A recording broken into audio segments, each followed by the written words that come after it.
Jamen, vi står her ved Lars Dam ude ved Oppebro i noget vinterraps. Lars har sået her sidste efterår.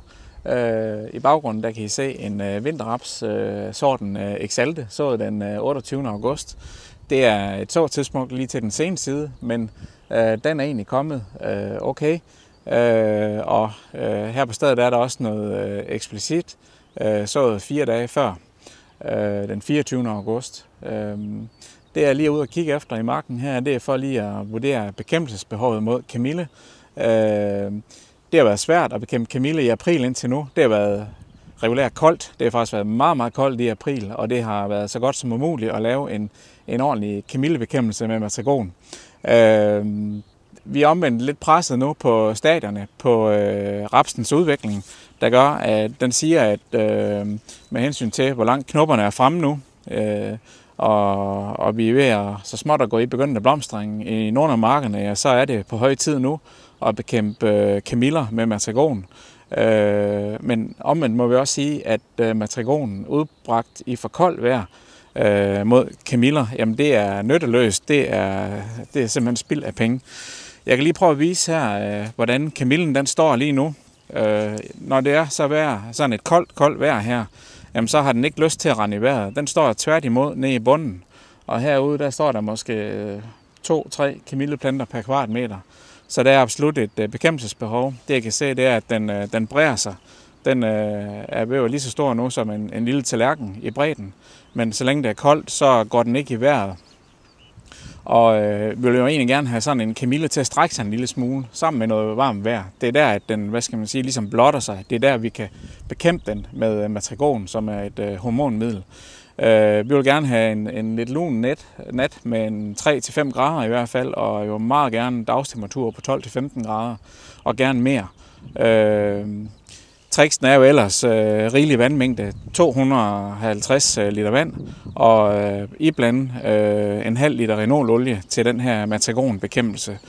Det er der, vi er tættest på succes. Men tilsætning og vandmængde eller ej, det er temperaturen, der er den altafgørende faktor for, at vi får en vellykket kamillebekæmpelse.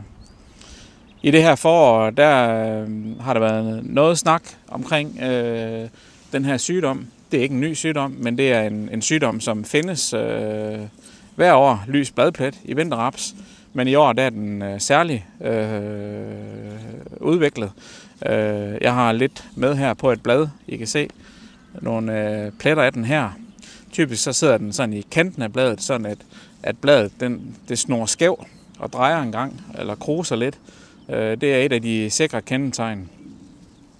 Vi har kraftige angreb af den ned i landet, hører jeg. Vores opgave det er lige at holde den under observation. Men her i dag, jamen, der er der ikke noget latent bekæmpelsesbehov. Vi observerer på den, og måske skal vi slet ikke forholde os til den. Men det er rart at vide, hvor vi er henne i forhold til den her sygdom.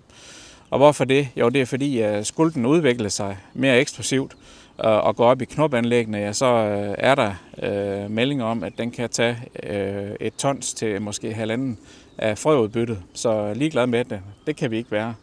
Men lige nu er der ikke noget, der tilsiger, at vi skal gøre noget. Skulle der vise sig, at den her sygdom den udvikler sig nu de kommende dage og uger, jamen så skal vi tænke en bekæmpelsesstrategi ind sammen med knoldbærksvampbekæmpelsen, som mange af jer nok typisk vil køre alligevel. Og det vi jo så der kan sige, det er, at det er forholdsvis høje mængder af Orius eller Prosaro, 0,6 til 0,9 Orius, eller en halv Prosaro, måske lidt mere. Det er det, der kan holde lys bladpletstangen. Og det er jo så tilfældigvis jo nogle af de samme midler, jo, som også er gode til knoldbærsvampbekæmpelsen. Så jeg tænker, at hvis den her den bliver et problem, så kunne man overveje at splitte knoldbærsvampbekæmpelsen op i 2, sådan at vi behandler knoldbærsvampen lidt på forkant for at få fat i lys bladplet, og så bekæmper vi måske igen 2,5 uger senere på blomstringsfalds tidspunktet. Men det kan vi ikke sige helt endnu.